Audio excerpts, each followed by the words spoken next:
বিসমিল্লাহির রহমানির রহিম। আসসালামু আলাইকুম। আমরা কথা বলবো আজকে যে ঐক্য কিভাবে সম্ভব, কিভাবে ইসলামী দলগুলোর ভিতরে ঐক্য হওয়া সম্ভব। আল্লাহ সুবহানাহু ওয়া তাআলা পবিত্র কোরআনে এ ব্যাপারে বলেছেন, তিনি ইহুদি খ্রিস্টানদের সঙ্গে ঐক্য করার পদ্ধতিও বলে দিয়েছেন যে ইহুদি খ্রিস্টানদের সঙ্গে কিভাবে ঐক্য হবে। আর সেখানে আমরা মুসলিম দলগুলোর মাঝে কিভাবে ঐক্য করতে পারি না, এটা কিভাবে সম্ভব? যেখানে ইহুদি খ্রিস্টানদেরকে ঐক্যর ব্যাপারেও বলা হয়েছে, সেখানে আমাদের মুসলমানদের ভিতরে ঐক্য হয় না। আল্লাহ পাক পবিত্র কোরআনে বলেন যে এসো সেই কথার দিকে যা তোমাদের এবং আমাদের মধ্যে এক, আর তা হচ্ছে কি, আমরা আল্লাহ ব্যতীত অন্য কারো ইবাদত করব না। শুধুমাত্র একটা জায়গায়, মানে আল্লাহ সুবহানাহু ওয়া তাআলা ডাক দিয়েছে মুহাম্মদ সাল্লাল্লাহু আলাইহি ওয়াসাল্লামকে, বলতে বলছেন যে আহলে কিতাবদেরকে বলো যে আমরা একটা জায়গায় একমত হই, সেটা হচ্ছে আমরা আল্লাহ ব্যতীত অন্য কারোর ইবাদত করব না। আর আমাদের মাঝে আল্লাহ সুবহানাহু ওয়া তাআলার সমস্ত আদেশ নিষেধ এক, কোরআন এক, আল্লাহ এক, এরা মুহাম্মদ সাল্লাল্লাহু আলাইহি ওয়াসাল্লাম আমাদের রাসূল এক, তারপরেও আমরা কেন ঐক্য করতে পারি না? আসলে ঐক্য করতে হলে আমাদের কি করতে হবে, আমরা সেই বিষয়টা একটু ভেবে দেখা দরকার। ঐক্যের ফর্মুলা স্বয়ং মুহাম্মদ সাল্লাল্লাহু আলাইহি ওয়াসাল্লামের জীবনী থেকেই পাওয়া যায়। তিনি ইসলামের ইতিহাসে প্রথম ঐক্য প্রতিষ্ঠা করেছিলেন। এবং সেই ঐক্যটা কোন পদ্ধতিতে হয়েছিল, কিভাবে ঐক্য হয়েছিল, আমরা যদি সেই বিষয়টা একটু খেয়াল করি, তাহলে মনে হয় আমাদের ভিতরে ঐক্য হওয়াটা খুবই সহজ হবে। ঐক্য মুহাম্মদ সাল্লাল্লাহু আলাইহি সাল্লাম করেছিলেন মক্কা মদিনার ইহুদি, মুসলিম এবং মুশরিকদের সঙ্গে, অর্থাৎ যারা ছিল আপনার, যারা বেদুইন ছিল, অর্থাৎ যাযাবর গোষ্ঠী যারা ছিল, যাযাবর গোষ্ঠীদেরকে নিয়ে এই তিনটা দল মিলে ঐক্য হয়েছিল। ঐক্যর ভিত্তি কি ছিল? ঐক্যর ভিত্তি ছিল যে আমাদের যার যার ধর্ম তার তার হবে, যার যার কালচার, যার যার ঐতিহ্য তার তার থাকবে, যার যার ইবাদত তার তার পদ্ধতিতে হবে। শুধুমাত্র আমরা একটা বিষয়ে ঐক্যবদ্ধ হলাম, তা হচ্ছে আমরা মদিনাকে রক্ষা করব। যদি বহিরাগত কোনো শত্রু আক্রমণ করে, সেটা ইহুদিদের শত্রু হোক, মুসলিমদের শত্রু হোক, অথবা বেদুইনদের শত্রু হোক বা মুশরিকদের শত্রু হোক, যেই শত্রুই আক্রমণ করুক, আমরা মদিনাকে রক্ষা করব। আর বাকি আমাদের অন্যান্য বিষয়গুলো আমাদের যার যার নিজেদের চিন্তা এবং আদর্শ অনুযায়ী হবে। এটাই তো হচ্ছে ঐক্যের মূল থিওরি, মূল কথা। এ বিষয়ে আমরা আল্লামা দিলওয়ার হোসেন সাঈদীর একটা আলোচনা স্মরণ করতে পারি। ওনাকে একবার প্রশ্ন করা হয়েছিল যে জোট কি বা ঐক্য কি এবং এটা কিভাবে সম্ভব। তিনি বলেছিলেন যে ধরেন আপনি একটা রাস্তা দিয়ে যাচ্ছেন, রাস্তার মাঝে একটা গাছ পড়ে আছে। এখন আপনাকে ওই রাস্তা দিয়ে যেতে হবে, পাশাপাশি একজন হিন্দু ভদ্রলোক, তিনিও ওই রাস্তা দিয়ে যাচ্ছেন। এখন আপনাদের দুজনেরই প্রয়োজন এই রাস্তাটিতে যাওয়া, এবং দুজনের সামনে একটা বাধা, সেটা হচ্ছে রাস্তার মাঝে একটা গাছ পড়ে আছেন। এখন আপনি আর আপনার ওই হিন্দু ভদ্রলোক দুইজনে মিলে গাছটাকে সরিয়ে দিলেন, এতে আপনারা উভয় উপকৃত হলেন। এটাই হচ্ছে জোট। এই জোট মানে এমন কিছু না যে আমাদের সব বিষয়ে একমত হইতে হবে। জোট মানে হচ্ছে আমরা কোনো একটা নির্দিষ্ট লক্ষ্যকে সামনে রেখে একসঙ্গে কাজ করব, বা কোনো একটা নির্দিষ্ট বিষয়ে একত্রে কাজ করব। এটা হচ্ছে জোট, এটাই হচ্ছে ঐক্য। এই ঐক্যের ক্ষেত্রে কেন আমাদের বাধা হয়ে দাঁড়াবে আমাদের আকীদা, আমাদের চিন্তা, আমাদের পদ্ধতি, আমাদের চেতনা, এগুলো কেন বাধা হয়ে দাঁড়াবে? ঐক্যর জন্য তো এগুলো শর্ত না। আমরা যদি ইসলামের ইতিহাসের দিকে তাকাই, অটোমান সুলতান সহ সারা পৃথিবীর যে মুসলিম সাম্রাজ্য ছিল, এই সাম্রাজ্যগুলো কিভাবে ঐক্য হয়েছিল? এই সাম্রাজ্যগুলো যে ইগুলো আছে, গোত্রগুলো ছিল, আপনারা ইতিহাস, আপনাদের ভিতরে তো অনেক শিক্ষিত মানুষ আছে, আপনারা ইতিহাস থেকে দেখেন। অটোমানদের উসমানীয়দের ভিতরে অনেকগুলো ভাগ ছিল, ওরগুস খানের ছেলেদের ভিতরে গোত্র গোত্র ভাগ ছিল। তারা কিভাবে ঐক্য করেছিল? তারা শুধুমাত্র রাষ্ট্রকে, ইসলামী রাষ্ট্র প্রতিষ্ঠার ক্ষেত্রে ঐক্যবদ্ধ হয়েছিলেন, আর বাকি যার যার গোত্র প্রধান, যার যার নেতৃত্ব, যার যার কালচার তার তার ছিল। আর পৃথিবীতে যে জাতি যত বেশি ভিন্ন মতের লোকের সঙ্গে ঐক্যবদ্ধ হয়ে চলতে পারে, সে জাতি তত বড় সাম্রাজ্য করতে পারে। যার উদাহরণ আছে অটোমান সাম্রাজ্য। এত বিশাল বড় সাম্রাজ্য তৈরি করেছিল শুধুমাত্র তারা ঐক্যের শক্তির ভিত্তিতে। তারা ভিন্ন ভিন্ন মতাদর্শের মানুষকে একটা নির্দিষ্ট বিষয়ে একটা জায়গায় আনতে পেরেছিল। এই জন্যই তারা এতটা বড় ধরনের একটা সাম্রাজ্য তৈরি করতে পেরেছিল। ইতিহাস থেকে আমাদেরকে অনেক কিছুই শিখতে হবে। আপনি ঐক্যের জন্য এমন এমন শর্ত দিতে পারেন না, যেটা গত 1500 বছরের ইতিহাসে কেউ দেয় নাই।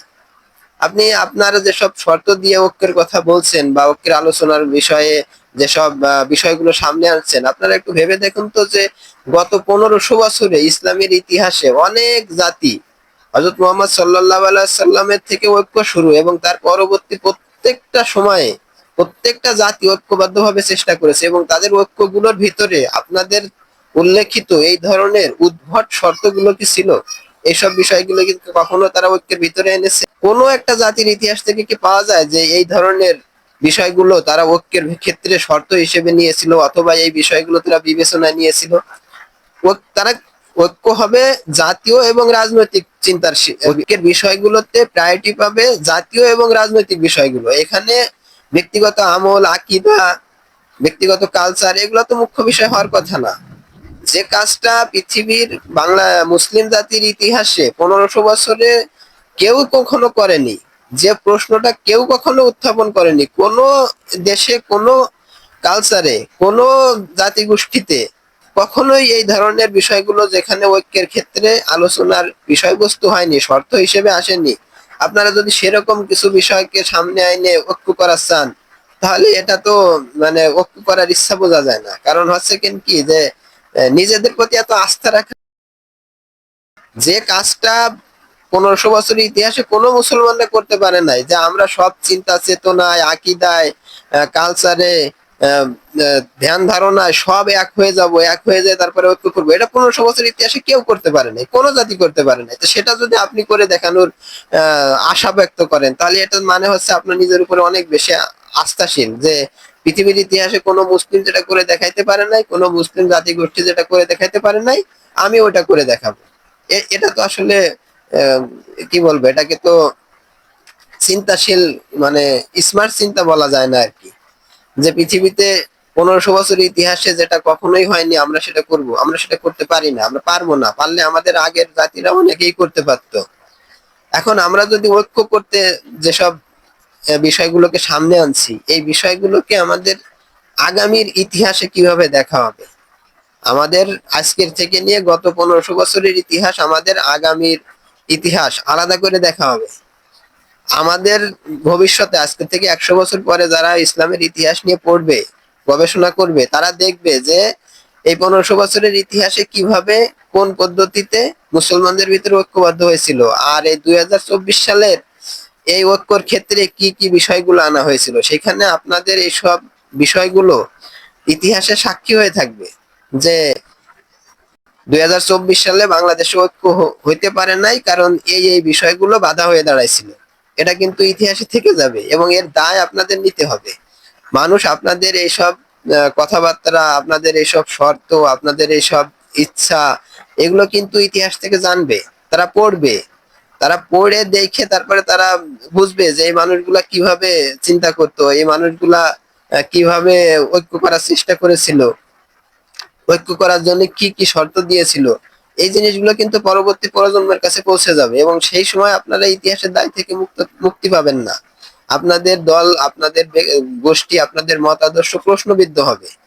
কারণ সব মানুষ পৃথিবীতে আপনার মতো করে চিন্তা করবে না, তারা তাদের মতো করে দেখবে, গবেষণা করবে যে এই মানুষগুলো এই ধরনের ঐক্য করার ক্ষেত্রে এই ধরনের শর্তগুলো সামনে এনেছিল, এটা কি আদৌ বাস্তবসম্মত।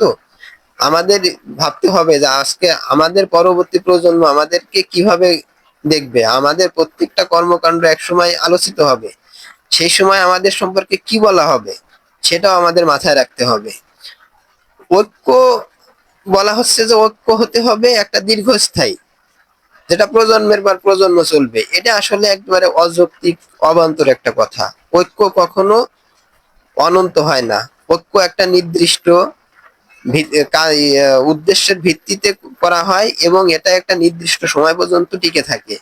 পৃথিবীর কোনো দেশে, পৃথিবীর কোনো দেশে, শুধু মুসলিম না, অমুসলিম কোনো দেশে কখনোই এইভাবে চিরন্তন কোনো ঐক্য করা সম্ভব হয়নি।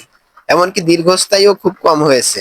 এটা ঐক্যের ক্ষেত্রে না, এটা প্রাকৃতিক নিয়মেই হয় না। আপনি বাবা বাবা আর ছেলে, সেটাও কি কখনো সবসময় ঐক্যবদ্ধ থাকে? থাকে না। বাবা ছেলের ভিতরে ঝগড়া হয় না, তাদের ভিতরে দ্বিমত পোষণ হয় না, তারা আলাদা হয়ে যান না? ভাইয়ে ভাইয়ে কি ঐক্য থাকে?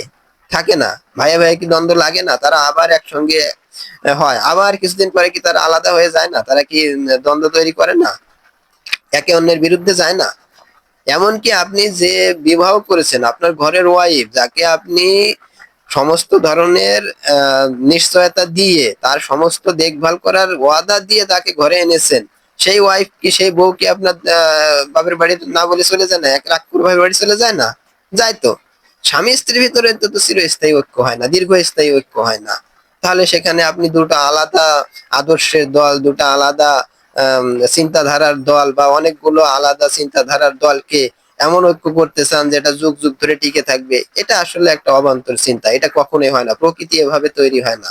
প্রকৃতিতে কোনো কিছুই এভাবে দীর্ঘস্থায়ী একইভাবে টিকে থাকে না। এখানে যেভাবে টিকে থাকে সেটা হচ্ছে আমার, যদিও ঐক্যবদ্ধর যে বিষয়গুলোকে নিয়ে ঐক্যবদ্ধ হওয়া হয়েছে বা ওই একমত হওয়ার সিদ্ধান্ত নেওয়া হয়েছে, ওই বিষয়গুলো যদি যথাযথ উভয় পক্ষ পালন করে, ওই বিষয়গুলোকে মেনে চলার চেষ্টা করে, তাহলে বলা যায় যে সেই ঐক্যটা দীর্ঘস্থায়ী বা বেশি দিন স্থায়ী হয়। কিন্তু চিরস্থায়ী কোনো কিছুই হয় না। প্রকৃতিতে কোনো কিছুই চিরস্থায়ী ঐক্যবদ্ধভাবে থাকে না। এটা কখনোই হয় না। শুধু মানুষ না, অন্য কোনো প্রাণীর ভিতরেও হয় না। সুতরাং এই চিন্তা করাটা মোটেও বাস্তবসম্মত বলে আমার মনে হয় না। যাই হোক, আজকের মতো এই পর্যন্ত শেষ করছি। আপনারা আমার চ্যানেলটা সাবস্ক্রাইব করতে পারেন যদি ভিডিওটা ভালো লাগে। আসসালামু আলাইকুম।